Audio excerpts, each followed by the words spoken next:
Hi everyone, welcome to this year's 30 Days of Meditation Challenge.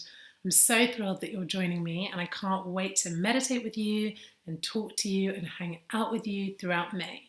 So we're going to be starting on the 1st of May, Tuesday, but I wanted to just talk to you before then to let you know how things are going to unfold and just to spend a minute talking about self-acceptance. So if you're new to meditation, you may be thinking, I just want to feel less stressed. What is this girl on about with self acceptance? What does self acceptance have to do with meditation or mindfulness? Well, let me tell you, it has everything to do with meditation and mindfulness. So, since I did the challenge last year, I've taught over 1,000 people how to meditate. And the thing I hear coming up over and over again is the struggle people have to live with their own inner critic. So, you know that voice that tells you, ugh, you shouldn't have done that, that's embarrassing. Or that says, look at those people, they're more successful, prettier, smarter than you. Why can't you be more like that? That icky feeling of just not enoughness, no matter what you do. We all have that. I know I do. So I really wanted to bring that to the center of this year's challenge because mindfulness as a practice is the art of living in the present moment without judgment. And we can tend to focus a lot on the present moment stuff, which obviously is great, but also forget about the without judgment part. The without judgment is the part that says, I'm here, present, and I accept what is. I am who I am, and I accept myself as I am. And one of the concerns I often hear about self acceptance from people is that, oh, if I just accept myself, will I just become really weak and lazy and not achieve success? Absolutely not. When we live from a place of self acceptance, we're actually able to fulfill our lives so much more. When you're starting with a base level of, I'm here, I'm present, and I accept what is, you then have a choice about how you want to move forward from a place of strength rather than a place of fear or trying to run away. And on the point of self acceptance being weak, no, no, no, my friend. I think self acceptance is the strongest thing that you can do. We live in a world that, in many ways, wants us to do anything but accept ourselves. So, in this world, self acceptance is actually a radical act.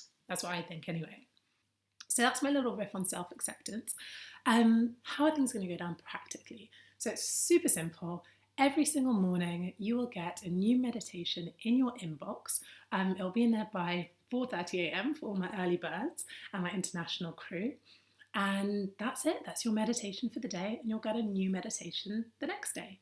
I also wanted to add a couple of extra treats this year that I didn't do last year based on the feedback that I got from all of you guys. So last year I got so many emails every day asking me about that day's particular meditation or about meditation in general or about anything that had come up for individuals, and I loved it. I'm happy to get back to all of your emails individually.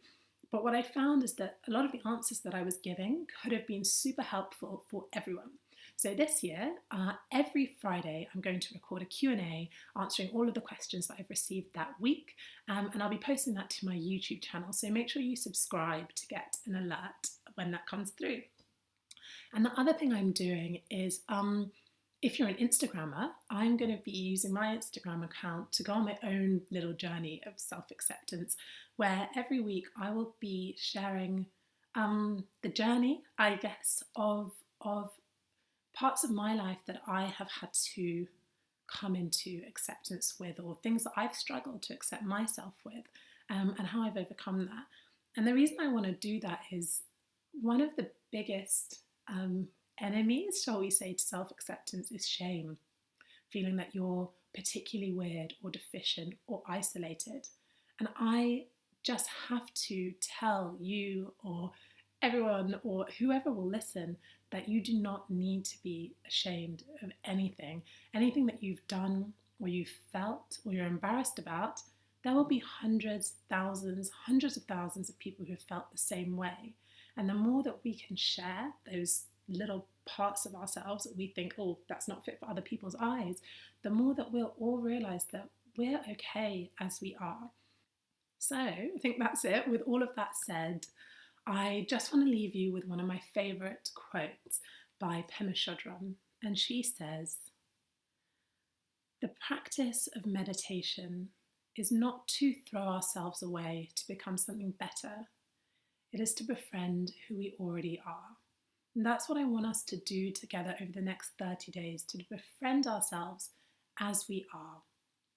So I'm so happy you're joining me. Any questions now or throughout the challenge, just respond to this email, any of the emails, and I'll always get back to you. And yeah, that's it. Can't wait to meditate with you, connect with you, see what you're up to, and I will be in your inboxes again on Tuesday. With so much love and compassion and acceptance for who you are, I'm signing off now. See you Tuesday.